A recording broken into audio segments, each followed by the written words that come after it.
This is KUGAN CASSIUS for IFL TV in association with Macklin's Gym Marbella. We're in Leeds here, ahead of a press conference for Marching On Together. Shh, no one here yet. This is pre-press conference. Normally we do it post-press conference. What happened if someone chins someone? Then we'll have to do another one. We'll have to do a reaction to that. We react to everything. It's been a long time. I've just noticed there's some bicycles above your head. Yeah, why is that? I don't know. Can you find out? Maybe it's got to have something to do with Leeds. If anyone knows who's watching this why there is bicycles above me in the Leeds City Museum, please tweet me. There's a prize. One of the bikes is on prize. Lots to talk about. We'll come on to Leeds in a minute.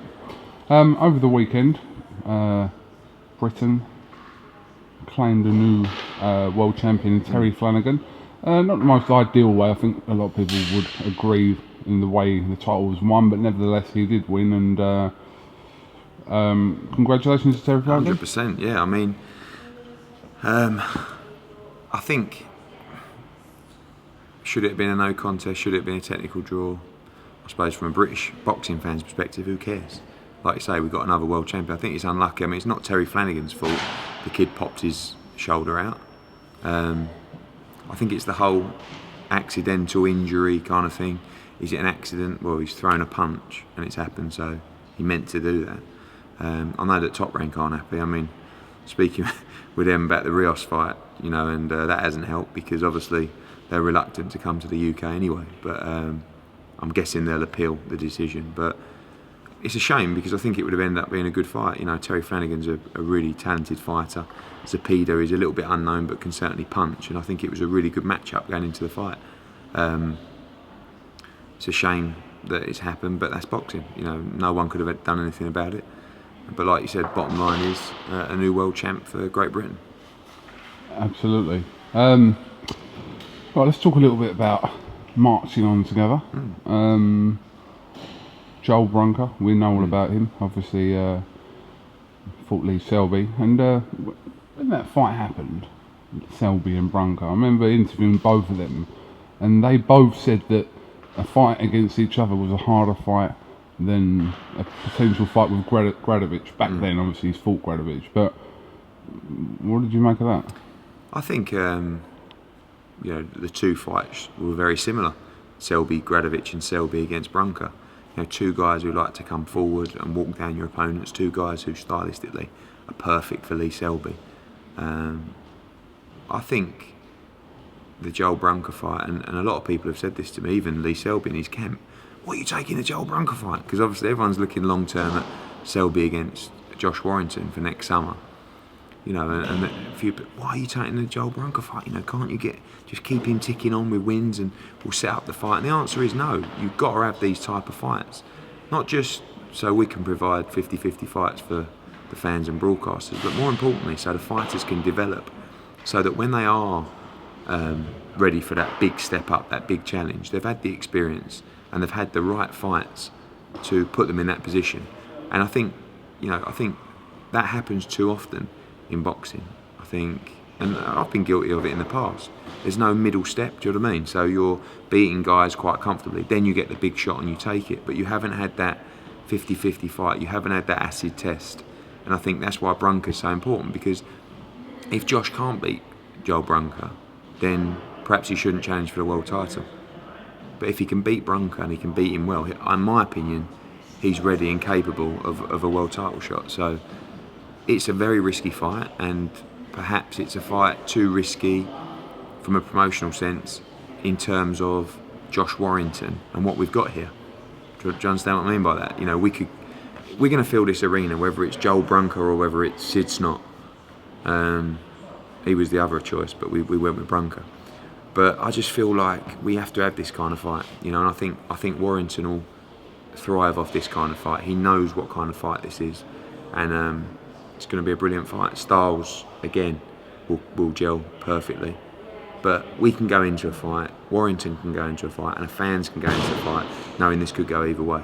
And I think that's important at this stage of his career. One thing I've noticed that you do sometimes, and I don't know if you do it intentionally for the reason I'm going to say, but talk rubbish. When a fighter has come over from wherever, fought one of your fighters or even fought someone else's fighters, you like to sometimes bring them back. Is that sort of intentional because you've seen them against and you'd like to see it like a measuring stick to where I think when Brunker lost to Selby, I wasn't thinking that'll be a good fight for Warrington. But the Commonwealth made Brunker mandatory, and we could have, vacated the Commonwealth title. I think he's probably above that level now, no disrespect to the Commonwealth title. But the fight came up, and I just thought, you know what, that's a good fight. It's not really a yardstick because Selby beat Brunker quite convincingly, So is Warrington going to beat Brunker like that? You have to say possibly not. But if he does, we know that fight's much more credible. I just feel like, don't forget, obviously, when you bring over a foreign opponent that the audience might not have heard of, it's much tougher than bringing one over that they have. Carson Jones is a good example. And people said, obviously, Carson Jones had one fight against Kell Brook, brilliant fight. Then he ended up fighting him again. Then we looked at the Lee Purdy fight, great fights. Then obviously the Brian Rose fight. People said, why are you bringing Carson Jones back? Because he's entertaining, because people know who he is. He stopped Brian Rose in the first round. In fact, now he's coming back for the rematch in Hull. So, obviously 5 times I think he's boxed in the UK now. But anyone that's put up a good showing over here, the British fight fans would like to see again. And I think Brunker, people know that Brunker's a quality fighter. And the response we've had, I mustn't say Twitter because people always say, don't stop saying it, talking about Twitter in your interviews, but on social media, is that this is a great fight and one that could go either way. Jeremy Parody, obviously, he's been over as well. Frampton, will fight Gavin McDonnell. Gavin McDonnell's sort of had a whirlwind year and a half or so, and becoming British, European champion, and it's onwards and upwards for Gavin McDonnell. He's getting better and better. I mean, he captured the European title in Sheffield. I think being around his brother, he switched trainers now to Dave Coldwell as well. He's world ranked. I think he's a very underrated, effective fighter. And Parody's, again, a great fight for him. Parody's got much more experience. Parody, I feel, is levels above Alessandro Uros, who he won the European title from. Yes, Frampton stopped him in 7 rounds or whatever, it's no disgrace. But I think it's a very, very competitive fight. And I think Gavin's probably one more fight away from stepping up to that fringe world level to see if he can mix it at that level. And I think Parody is just below that. So I think this, again, is a great yardstick. And with Gavin, it's almost like he's free-rolling. It's like to win the British title for Gavin McDonnell was a huge achievement at the time. And then you just go, right, okay, how far can we go? Let's go to European title, boom, win that. Okay, how far can we go? Defend it, maybe push towards a world title fight as well. So I think with Gavin, it's just, like you say, it's just a roller coaster, and he's riding it. Just tell us who else is on this bill. So we've got on this bill, just walked in, Callum Johnson, who we've just signed recently, who I think we've signed him at a perfect time. I think he's 12-0 now. In my opinion, one of the top light heavyweights in the country, ready for a title fight, and he'll be in a big title fight on this bill as well. Commonwealth? No, that's Bob Adjusafe. I don't think Bob would take that fight, but I think he needs a big, credible name that people are impressed with, and people say, "Wow, that's a good fight," because he's ticked over. He's had these 6s and 8 rounders, and he's been in limbo. Now we've signed him. I want to move him on to title fights. Scotty Cardle was due to be on this bill, but he's probably going to go end of September, October now. So we've brought in our friend Cal Yafai to feature on the bill as well, as he looks to, well, if anyone will fight him, but we'll come on to that in a minute. Andy Townend against Lee Glover for the English super featherweight title. It's a really good fight. And some others to be announced. We're sort of sorting out, again, go back to his jigsaw of September the 12th, which is slowly unfolding now, and Martin Murray as well could be added to this Leeds card as well. He's got a fight on Saturday. And, just trying to get our eggs into the basket for the opening dates of the season. Okay. Right, let's get into this. First of all, obviously, I was in Manchester over the weekend, did an interview with Paul Butler, but the sound was terrible on the interview. That's convenient. No, it's not. It wasn't convenient, actually. Far from it. But anyway, it was terrible. We couldn't really use it. We put it out for a while. He said I tried to make him look like a shithouse or something. That was the title of the thing. But then, because we removed it, I think some people are under the assumption that, oh, Eddie's ordered IFL to remove this video, which wasn't the case. I didn't know you'd do it. Ha ha ha. No. But if anyone... This situation is very, very simple. It's nothing about making Paul Butler look bad. The British Boxing Board of Control ordered the fight between Yafai and Paul Butler. Okay? It was always my intentions. I thought, we're not going to reach a deal. I doubt they'll even contact us. So I guess we'll just go to purse bids. Paul Butler's important to them, I presume. Yafai is important to us. We've seen this scenario before. BoxNation fighters, Sky fighters. The only way these fights are going to get made, normally, there's been a few exceptions, is a purse bid.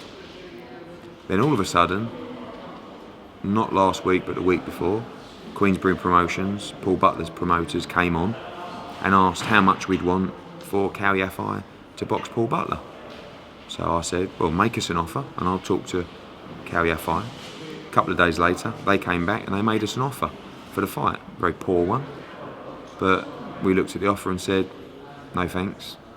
And we said to them, look, we'll take our chances and go to purse bids on it. So that was the end of negotiations. And then the purse bid came around.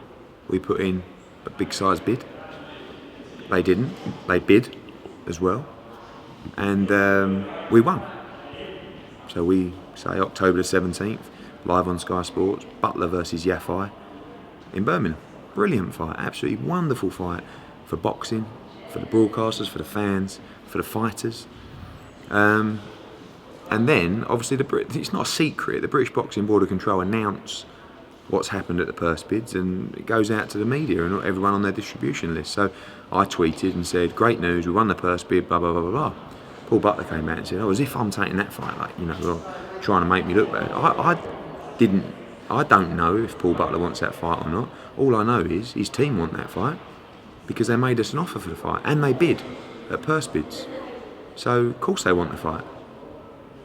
I don't understand. You know, if there's no communication between fighter and team, that's not my fault. All I know is his promotional company made Yafai an offer to fight Paul Butler. They also bid in a purse bid. Now, if you don't want to fight, you don't make an offer, and you certainly don't bid for it in purse bids. So, I don't know what's going on. All I know is I've got a kid, the best super flyweight in the country, and in my opinion, one of the best super flyweights in the world, in Yafai, who's won a purse bid to fight Paul Butler. I want that fight to take place. And Paul Butler turns around and says, well, as if I'm fighting for that kind of money. But your team bid like significantly less than me. So how does that make sense? You know, if you're on all this super money, then they should have bid more money for the fight. But they didn't. I won a bid, decent bid.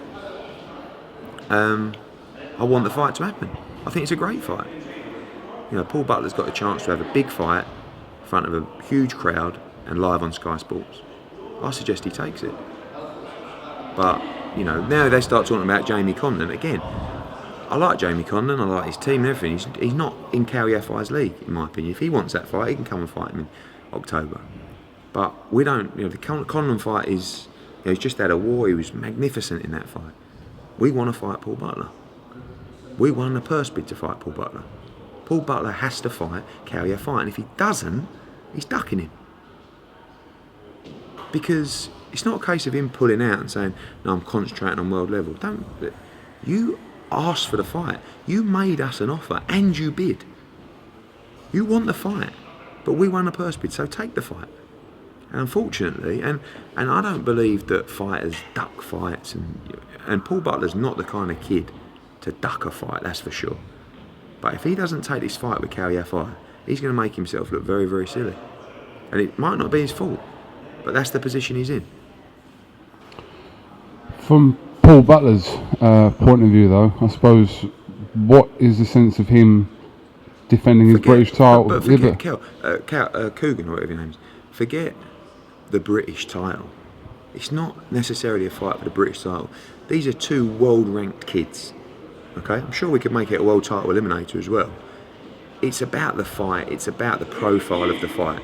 People talk to me about Rocky Fielding and Callum Smith. You could come up with the same. If you keep coming up with excuses not to make fights, then we could do it all day, couldn't we? Oh, Yafai, yeah, but I mean, he's from Birmingham, isn't he? We don't like fighting people from Birmingham. There's all kinds of excuses you can make. The fact is, for getting a British title, leave the British title, we'll just do it for a world title eliminator if you want. This is a great fight, a high profile fight, big domestic fight. And the fact is, if you didn't want the fight, don't phone us up, make us an offer. Don't bid for it in the purse bid. Your team, and I have to put Paul Butler in that mix, I don't know what's happened. But you wanted this fight. You got your wish. We won the purse bids by a significant margin. So, take the fight. Bottom line is we're unlikely to see this fight. He's got to vacate the title and he's got to duck Yafai. Which probably, judging by what Paul Butler's saying, probably will happen. But again, it's not. Again, I don't know the ins and outs, so it's tough for me to comment. It appears Paul Butler didn't know what was going on. So I don't blame him for that. But he's in this position now, and it's going to affect his credibility. So I suggest he takes the fight. Okay. Moving on. Yeah. Slightly confusing the other day. Obviously, there was a tweet from James DeGALE to say that he sort of linked up with Al Haymon, and then a barrage of questions come in to question whether. I answered a few, but I was getting loads. Yeah. Question whether how does it affect your promotional agreement with him? Does it affect it? So, can you just clear it up? Yeah, Al Haymon's an advisor, so he's not a promoter. Promotionally, nothing really changes. The communication changes a lot, because obviously now we have a new person who is effectively making the decisions on James DeGale's behalf and with the team. So my communication now will be with Al Haymon. I think James's next fight, because he's missed the voluntary slot, will be most likely to be a mandatory defence. Al's come in with an offer for James DeGale to advise him, and James has accepted that offer. And promotionally, that doesn't really affect me moving forward. What does affect me is now I sit down with Al Haymon and work out what's best for James DeGale's career. So, as in regards to where James DeGale will fight, especially his next fight? I think his next fight will be in America. I think because it's likely to be the mandatory defence, it's probably not that fight. I think the fact is once you become world champion or successful, if you can't become a pay-per-view fighter, then there's more money for you elsewhere in other markets. Does that make sense? Right. So, unless you're box office in America, UK pay-per-view really rules the roost in terms of money. But if you're on, Sky, or if you're on Channel 5, or if you're on ITV, or if you're on BoxNation, you can get more money fighting in America. So, for instance, a fight for the mandatory defence against Rogelio Medina, Porky Medina, or Julius Jackson most likely not be pay-per-view unless it's part of a big show. There's probably more money for that fight to happen in America, and I think James also has his eye on America and the profile of being in America. And to be honest, Al Haymon's a very powerful guy in boxing at the moment. In fact, there's other matchroom fighters that we're looking at a similar model with. So I think it can work, and I think it can be successful. But in answer to your question, I think James will box in America next. I do. So you said the only real difference is that you have to sit down with Al, but that's not strictly true, is it? Because obviously it does affect your home shows and planning them around the London shows around DeGale, and which you won't be able to do. I will be with it. I mean, it depends what they want to do. Yeah. If they turn around to me and say, Eddie, we want to box in America solely, and obviously live on TV in the UK. Don't forget they have a lot of afternoon shows as well out there now, which sits well with the UK broadcasters. So if they turn around to me and say, Eddie, we want to box in America full time, I say, okay. And we set up the UK end and make sure we keep him popular here. They may say, Eddie, let's have a mandatory defence, then we want to come back and have a big pay-per-view fight in the UK. Obviously George Groves is fighting on August 22nd. So that's a fight that could end up being a huge Wembley fight next year. But ultimately, I will be having a conversation with Al Haymon, who is going to spearhead what James DeGALE is going to do. There's big fights in the UK, there's big fights in America.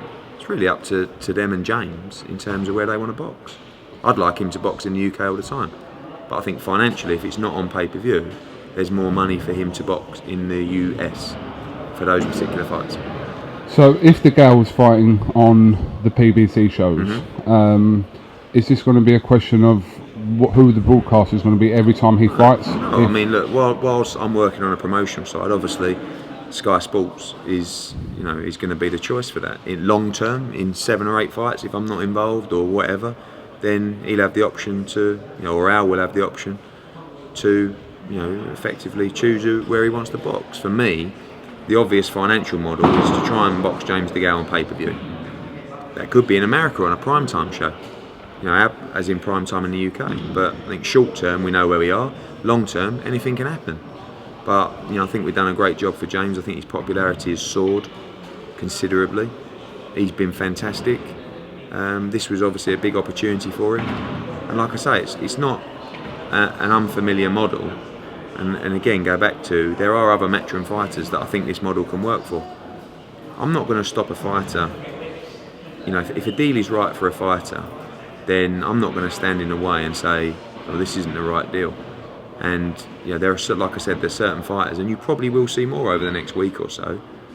Maybe probably one, who this model works for as well. But there is a lot of money to box in America at the moment, and if you can't reach the pay-per-view heights over here yet, or for every single fight that you're in, maybe mixing it up works.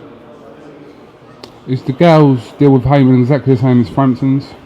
I don't know Frampton's deal, I presume so. I mean, Barry McGuigan is Carl Frampton's manager, and Barry McGuigan is Carl Frampton's promoter, and now Haymon's the advisor, so it sounds like a very similar deal. Same thing. And again, Carl Frampton's exactly the same as what I just said before.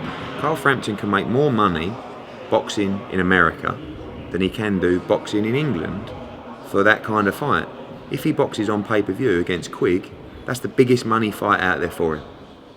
So that might be the choice for the next one. Again, after this Saturday, touch wood, Kiko Martinez gets bowled over and knocked out by Scott Quigg. We then go to, again, Al, because it won't be Barry McGuigan. Now it will be Al Haymon making the decisions. We'd like to make Carl Frampton against Scott Quigg. They may have other plans. They may say, no, we'd like to take another fight in America. But I just feel like for the money that's available for that fight and the interest that it can receive, Frampton Quigg is still the fight to make, regardless of who the parties are. And as I've said before, my relationship with Al Haymon and his team is much stronger than my relationship with Barry McGuigan and his team. So hopefully it'll be easier to make. Okay, we shall see. You announced the other day that obviously you had to sit down with Dylan White, and something has been agreed for them, him and Anthony Joshua, to fight for the British title November, December time. It's just been a long time in the coming. It's been, what people don't know is I've been talking to Dylan White probably for at least 2 months, probably longer. This has always been a fight that myself and Anthony believed was the right fight to make. It's got the history, it's got the animosity. We know that sells, and it was just a matter of time. Originally the plan was for AJ to box Dylan on September the 12th.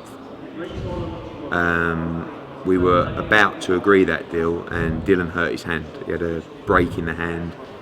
Went to see him, it was hugely swollen, and also his trainer was involved in a hit and run, and he hadn't boxed since February. So it was like, do I go into the fight with Anthony Joshua on September 12th, with poor preparation and with an injury? He's not my fighter. If he was, the answer was absolutely not, and he made the right decision. So we looked at a later date. December the 12th at the O2 is the pencil date for that fight, and now Dylan will box on August the 1st in Hull in an 8-rounder. Might box him again as well. Then AJ will box on September 12th, and those two will meet in a fight. Every now and again you make a fight and you announce it on Twitter. You only have to see the retweets and the favourites to know how big the fight is. Do you know what I mean? And that one's off the scale already, and we haven't even started building it. That's going to end up being a massive fight, and a good test for AJ as well. A really, a tough, dangerous fight. You said November, December. More likely to be December. December 12th is a date we have available at the O2. So, you know, for me, O2 is one of the best venues in the country. It's becoming the home of Anthony Joshua as well.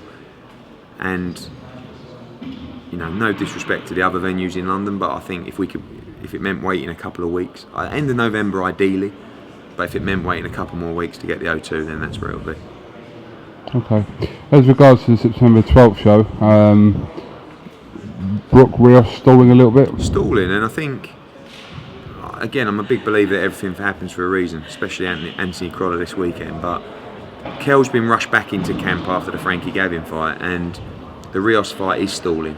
It's stalling over a number of reasons. I don't think they fancy the fight. I think they know how good Kell Brook is, but a little bit of arguments over a rematch clause, and you know, I don't think that the Zepeda loss at the weekend has helped because he's a top-ranked fighter and they're not happy, and it's the whole thing about convincing a fighter to travel abroad. But I think it's likely now that Kell will box in October rather than September the 12th, and if that's the case, then we'll headline with Anthony Joshua on September the 12th at the O2. Kell, the position hasn't changed. He'll fight anyone.